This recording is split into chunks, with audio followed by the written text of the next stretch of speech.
जय श्री राम दोस्तों। Welcome to my YouTube channel Ved academy with Amit. आशा करता हूँ आप सभी लोग स्वस्थ होंगे, मस्त होंगे और व्यस्त होंगे। आज हम बात करेंगे महत्वपूर्ण दैनिक करंट अफेयर्स दिनांक 9 दिसंबर 2023 के बारे में। ठीक है, तो आगे बढ़ने से पहले आप लोगों से एक निवेदन करना चाहूँगा। आपके लिए इतनी मेहनत से जो करंट अफेयर तैयार किया गया है, तो शुरू से लेकर अंत तक हमारे साथ बने रहें और इस पूरे करंट अफेयर का आप लाभ उठाएं। ठीक है, तो चलिए बढ़ते हैं आज के हमारे पहले प्रश्न की तरफ। आज का हमारा पहला प्रश्न है 39वां सार्क चार्टर दिवस कब मनाया गया।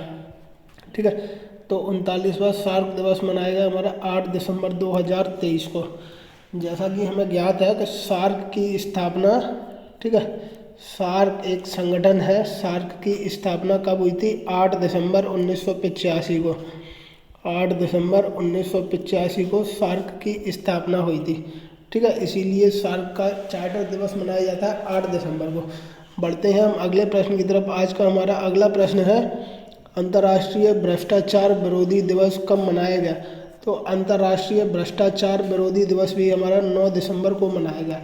ठीक है, कब मनाया गया? 9 दिसंबर को। बढ़ते हैं अगले प्रश्न की तरफ। अगला प्रश्न है हमारा आज का नरसंहार के अपराध के पीड़ितों की स्मृति का अंतर्राष्ट्रीय दिवस कब मनाया गया।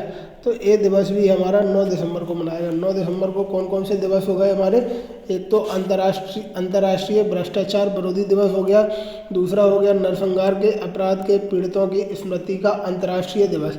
ये दोनों दिवस हमारे 9 दिसंबर को मनाए जाते हैं। ठीक है, बढ़ते हैं हम अगले प्रश्न की तरफ। आज का अगला प्रश्न है आप लोगों के लिए भारतीय रिजर्व बैंक यानी कि आरबीआई ने अस्पतालों और शैक्षणिक संस्थानों के लिए यूनिफाइड पेमेंट इंटरफेस यानी कि यूपीआई भुगतान के लिए प्रति लेन देन सीमा 1 लाख रुपए से बढ़ाकर कितनी कर दी है। तो वो सीमा बढ़ाकर कर दी है 5 लाख रुपए। ठीक है, आरबीआई ने अस्पतालों और शैक्षणिक संस्थानों में पहले क्या है 1 लाख रुपए तक ही पेमेंट हो सकता था, लेकिन आरबीआई ने इसको 1 लाख से बढ़ाकर 5 लाख रुपए कर दिया है। ठीक है, बढ़ेंगे अगले प्रश्न की तरफ। आज का हमारा अगला प्रश्न है एडमिरल कप जिसका संबंध है सेलिंग रेगाटा का 12वां संस्करण किसने जीता। ठीक है, एडमिरल कप सेलिंग रेगाटा का 12वां संस्करण जीता है हमारा इटली ने। ठीक है, किसने जीता है? इटली ने।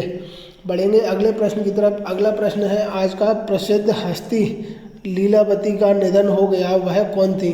ठीक है, लीलावती कौन थी? तो लीलावती हमारी थी कन्नड़ अभिनेत्री थी लीलावती। ठीक है, जिनका भी हाल ही में निधन हो गया है और इनके निधन पर प्रधानमंत्री नरेंद्र मोदी ने भी शोक जताया है। ठीक है, प्रधानमंत्री मोदी ने भी शोक जताया है इनके निधन पर। बढ़ते हैं अब अगले प्रश्न की तरफ। आज का हमारा अगला प्रश्न है आप लोगों के लिए करमवीर चक्र पदक और रेक्स करमवीर ग्लोबल फेलोशिप से किसे सम्मानित किया गया। तो इस पदक से सम्मानित किया गया डॉक्टर हेमाचंद्रन रवि कुमार को। पेपर में आपसे अगर इतना भी पूछता है करमवीर चक्र पदक से किसे सम्मानित किया गया, तब भी आप लगाएंगे डॉक्टर हेमाचंद्रन रवि कुमार को। ठीक है, बढ़ते हैं हम अगले प्रश्न की तरफ। आज का हमारा अगला प्रश्न है महापरिनिर्वाण दिवस जो अपना मनाया गया था 6 दिसंबर को। ठीक है, महापरिनिर्वाण दिवस के मौके पर डॉक्टर भीमराव अंबेडकर के वैक्स स्टैचू का अनावरण कहाँ किया गया। तो इनका डॉक्टर अंबेडकर का महापरिनिर्वाण दिवस हैगा। महापरिनिर्वाण दिवस का संबंध है डॉक्टर अंबेडकर से, जो कि मनाया जाता है 6 दिसंबर को। ठीक है, तो उस दिन इनका एक स्टैचू बनाया गया था, वैक्स का स्टैचू। वो स्टैचू कहाँ लगाया गया है? तो वो स्टैचू लगाया गया है जयपुर में नाहरगढ़ किले के वैक्स म्यूजियम में। ठीक है, या तो फिर मिलेगा आपको जयपुर के वैक्स म्यूजियम में या फिर जयपुर में नाहरगढ़ किले के वैक्स म्यूजियम में। बढ़ेंगे अगले प्रश्न की तरफ। आज का हमारा अगला प्रश्न है 7 दिसंबर को जारी business intelligence company morning consult ने ग्लोबल लीडर्स की लेटेस्ट रेटिंग लिस्ट जारी की है। इस लिस्ट में टॉप पोजीशन पर कौन है? तो इस लिस्ट में टॉप पोजीशन पर हमारे भारत देश के प्रधानमंत्री नरेंद्र मोदी है। नेताओं की जो टॉप पोजीशन की लिस्ट जारी हुई है, सबसे पावरफुल नेता कौन है, तो उस लिस्ट में टॉप पर है प्रधानमंत्री नरेंद्र मोदी। ठीक है, याद रखेंगे हम। बढ़ेंगे अगले प्रश्न की तरफ। आज का हमारा अगला प्रश्न है देश का पहला बुलेट ट्रेन स्टेशन बनकर कहाँ तैयार हो चुका है। तो बुलेट ट्रेन स्टेशन बनकर तैयार हो चुका है हमारा अहमदाबाद में। कहाँ तैयार हुआ है? अहमदाबाद में। और हमें पता है अहमदाबाद गुजरात में बुलेट ट्रेन किस देश के सहयोग से मिलकर चलाई जाएगी, तो वो हमारी जापान के सहयोग से मिलकर चलाई जाएगी। ठीक है, और पहला स्टेशन बुलेट ट्रेन का बनकर तैयार हो चुका है अहमदाबाद में। बढ़ते हैं अगले प्रश्न की तरफ। आज का अगला प्रश्न है, मिजोरम लाल राज्य की पहली कैबिनेट महिला मंत्री कौन बन गई हैं? तो वो बनी है लाल रिंपोई। ठीक है, मिजोरम की पहली कैबिनेट महिला मंत्री कौन बनी है? लाल रिंपोई। ठीक है, बढ़ेंगे अगले प्रश्न की तरफ। आज का हमारा अगला प्रश्न है, जलवायु परिवर्तन प्रदर्शन सूचकांक 2023 में भारत कौन से स्थान पर रहा? तो इस सूचकांक में भारत रहा है 7वें स्थान पर। कौन से स्थान पर है? जलवायु परिवर्तन प्रदर्शन सूचकांक में भारत 7वें स्थान पर रहा है।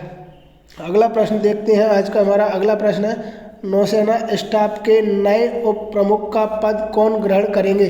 ठीक है, या नौसेना के नए उप प्रमुख किसे बनाए गए हैं? तो वो है वाइस एडमिरल दिनेश त्रिपाठी, जो कि 4 जनवरी 2024 को शपथ ग्रहण करेंगे। ठीक है, 4 जनवरी 2024 को शपथ ग्रहण करेंगे वाइस एडमिरल दिनेश त्रिपाठी। ठीक है, नए उप प्रमुख बनाया गया है इनको नौसेना का।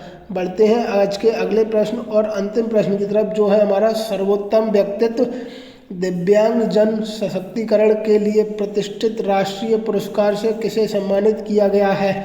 पेपर में प्रश्न आएगा आपका, दिव्यांग जन सशक्तिकरण के लिए प्रतिष्ठित राष्ट्रीय पुरस्कार से किसे सम्मानित किया गया है? तो ये सम्मानित किया गया है प्रशांत अग्रवाल को। किसे सम्मानित किया गया? प्रशांत अग्रवाल को, जो कि नारायण सेवा संस्थान के अध्यक्ष हैं, प्रशांत अग्रवाल। ठीक है, आज का हमारा करंट अफेयर पूरा हुआ। आशा करता हूँ आप सभी लोगों को करंट अफेयर बेहद पसंद आया होगा। उससे पहले आप सभी लोगों का शुक्रिया करूँगा कि हमारे साथ शुरू से लेकर अंत तक बने रहे। अब आपके जो कोई भी विचार हैं, कृपया वो कमेंट के माध्यम से हमें बिल्कुल बताएं, और क्या सुधार है और आप लोगों के लिए क्या नया लेके आना चाहिए वो भी हमें बताएं कमेंट के माध्यम से। अगर आपको करंट अफेयर अच्छा लगा है तो आप चैनल को लाइक कीजिए, शेयर कीजिए और सब्सक्राइब कीजिए, और ऐसे ही हमारे साथ बने रहिए डेली करंट अफेयर के लिए। मिलते हैं कल नए करंट अफेयर के साथ, तब तक अपना ध्यान रखिए। बहुत बहुत धन्यवाद।